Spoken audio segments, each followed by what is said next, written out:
எபிரேயருக்கு எழுதின நிருபம் 1 அதிகாரம். பூர்வ காலங்களில் பங்கு பங்காகவும் வகை வகையாகவும் தீர்க்கதரிசிகள் மூலமாய் பிதாக்களுக்கு திருவுளம் பற்றின தேவன் இந்த கடைசி நாட்களில் குமாரன் மூலமாய் நமக்கு திருவுளம் பற்றினார். இவரை சர்வத்துக்கும் சுதந்திரவாளியாக நியமித்தார்.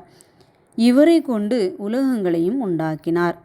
இவர் அவருடைய மகிமையின் பிரகாசமும் அவருடைய தன்மையின் சொரூபமுமாயிருந்து சர்வத்தையும் தம்முடைய வல்லமையுள்ள வசனத்தினாலே தாங்குகிறவராய் தம்மாலே தாமே நம்முடைய பாவங்களை நீக்கும் சுத்திகரிப்பை உண்டு பண்ணி உன்னதத்திலுள்ள மகத்துவமானவருடைய வலது பாரிசத்திலே உட்கார்ந்தார். இவர் தேவதூதரை பார்க்கிலும் எவ்வளவு விசேஷித்த நாமத்தை சுதந்திரித்து கொண்டாரோ அவ்வளவு அதிகமாய் அவர்களிலும் மேன்மை உள்ளவரானார்.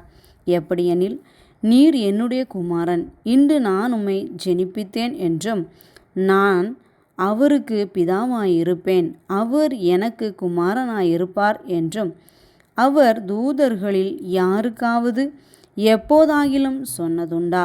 மேலும் தமது முதல் பேரானவரை உலகத்தில் பிரவேசிக்க செய்தபோது தேவதூதர் யாவரும் அவரை தொழுது கொள்ள கடவார்கள் என்றார். தேவதூதரை குறித்தோ தம்முடைய தூதர்களை காற்றுகளாகவும் தம்முடைய ஊழியக்காரரை அக்கினி ஜுவாலைகளாகவும் செய்கிறார் என்று சொல்லியிருக்கிறது.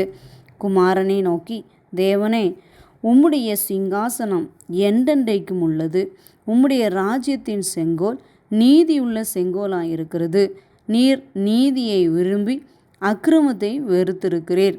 ஆதலால் தேவனே, உம்முடைய தேவன் உமது தோழரை பார்க்கிலும் உம்மை ஆனந்த தைலத்தினால் அபிஷேகம் பண்ணினார் என்றும், கர்த்தாவே, நீர் ஆதியிலே பூமியை அஸ்திபாரப்படுத்தினீர். வானங்கள் உம்முடைய கரத்தின் கிரியைகளாயிருக்கிறது. அவைகள் அழிந்து போம், நீரோ நிலைத்திருப்பீர். அவைகளெல்லாம் வஸ்திரம் போல பழமையாய்ப்போம். ஒரு சால்வையைப் போல அவைகளை சுருட்டுவீர், அப்பொழுது மாறிப்போம். நீரோ மாறாதவராயிருக்கிறீர். உம்முடைய ஆண்டுகள் முடிந்து போவதில்லை என்று சொல்லியிருக்கிறது.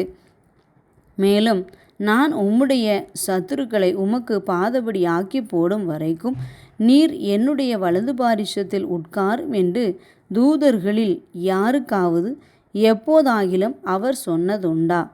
இரட்சிப்பை சுதந்தரிக்கப் போகிறவர்களின் நிமித்தமாக ஊழியம் செய்யும்படிக்கு அவர்கள் எல்லாரும் அனுப்பப்படும் பணிவிடை ஆவிகளாயிருக்கிறார்கள் அல்லவா?